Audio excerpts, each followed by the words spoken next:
किंवा डिवोर्स झाला असेल तर ते डिवोर्सचे पेपर्स अपलोड करण्याच्या दृष्टिकोनातून हे आम्ही तिथं ऑप्शन्स तयार करत आहोत।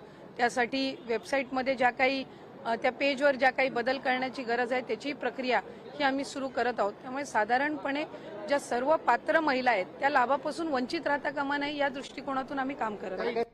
बातमी लाडकी बहीण योजनेसंदर्भातली यासाठी ई-केवायसी करण्याची मुदत वाढण्याची शक्यता आहे। लाडकी बहीण योजनेच्या 2,40,00,000 लाभार्थ्यांपैकी आतापर्यंत 80 लाख महिलांचंच ई-केवायसी पूर्ण झाले। 18 नोव्हेंबरपर्यंत ई-केवायसी पूर्ण करण्याची मुदत आहे। मात्र ई-केवायसी करताना तांत्रिक अडचणी येत आहेत। त्यामुळे महिला आणि बालविकास विभागासमोर मोठं आव्हान आहे। लाभार्थ्यांची ई-केवायसी राहिल्यास तत्कालीन परिस्थिती पाहून निर्णय घेण्यात येईल, अशी माहिती महिला आणि बालविकास मंत्री अदिती तटकरे यांनी दिली।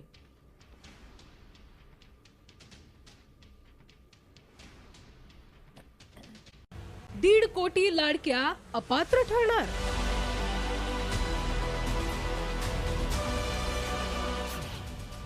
केवळ 80 लाख लाभार्थ्यांचंच ई-केवायसी पूर्ण।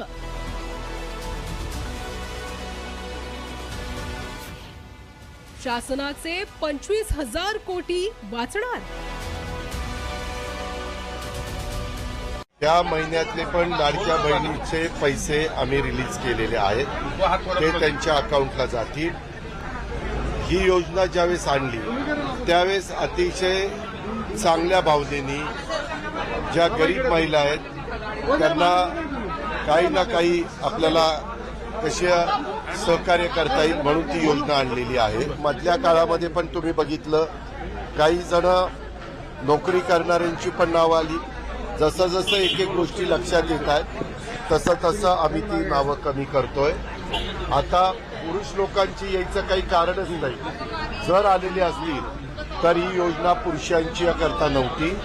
त्यांना मागे जर पैसे गेलेले असतील तर ते पैसे आम्ही वसूल करू।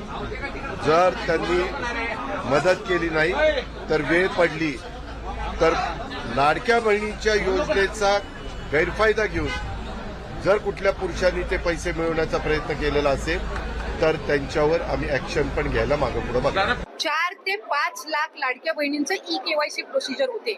आतापर्यंत जवळपास 1,10,00,000 पेक्षा जास्ती महिलांची ई-केवायसी प्रोसिजर झालेली आहे। जवळपास 40 लाख पेक्षा अधिक महिलांची ई-केवायसीची 90% प्रोसिजर झालेली आहे। विधानसभा निवडणुकीच्या लाडक्या बहिणींसाठी खुशखबर आहे, आनंदाची बातमी आहे। कारण लाडकीला आता उद्यापासून मिळायला सुरुवात होणार आहे। 18 नोव्हेंबरच्या आधी ई-केवायसी प्रक्रिया पूर्ण करा असे निर्देश आहेत। मंत्री अदिती तटकरेंनी आता लाभार्थ्यांना आवाहन केलेलं आहे। लाडकींसाठी खुशखबर आहे, उद्यापासून मिळणार आहे। मात्र जी ई-केवायसीची जी प्रक्रिया आहे ती पूर्ण करण्याची सूचना राज्य शासनानं केलेली आहे।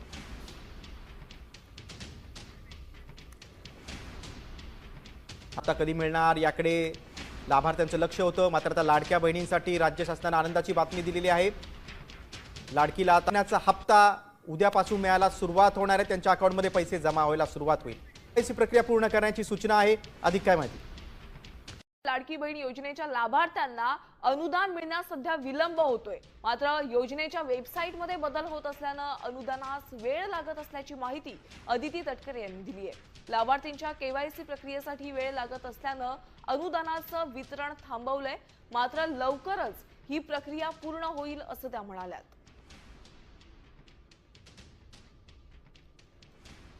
ज्यांच्या पतीचं निधन झालेलं आहे किंवा वडिलांचं निधन झालेलं आहे किंवा डिवोर्स असतील म्हणजे एकल महिला असतील त्यांच्यासाठी आम्ही वेबसाईटवर एक ऑप्शनच्या संदर्भातलं एक वर्किंग करत आहोत की त्यांच्या पतीचं किंवा वडिलांचं जर निधन झालं असेल तर त्यांचं डेथ सर्टिफिकेट किंवा डिवोर्स झाला असेल तर ते डिवोर्सचे पेपर्स अपलोड करण्याच्या दृष्टिकोनातून हे आम्ही तिथं ऑप्शन्स तयार करत आहोत। त्यासाठी वेबसाईटमध्ये ज्या काही त्या पेजवर ज्या काही बदल करण्याची गरज आहे त्याची प्रक्रिया ही आम्ही सुरू करत आहोत। त्यामुळे साधारणपणे ज्या सर्व पात्र महिला आहेत त्या लाभापासून वंचित राहता कामा नये या दृष्टिकोनातून आम्ही काम करत आहोत। बातमी लाडकी बहीण योजनेसंदर्भातली यासाठी ई-केवायसी करण्याची मुदत वाढण्याची शक्यता आहे। लाडकी बहीण योजनेच्या 2,40,00,000 लाभार्थ्यांपैकी आतापर्यंत 80 लाख महिलांचंच ई-केवायसी पूर्ण झाले। 18 नोव्हेंबरपर्यंत ई-केवायसी पूर्ण करण्याची मुदत आहे। मात्र ई-केवायसी करताना तांत्रिक अडचणी येत आहेत। त्यामुळे महिला आणि बालविकास विभागासमोर मोठं आव्हान आहे। लाभार्थ्यांची ई-केवायसी राहिल्यास तत्कालीन परिस्थिती पाहून निर्णय घेण्यात येईल, अशी माहिती महिला आणि बालविकास मंत्री अदिती तटकरे यांनी दिली।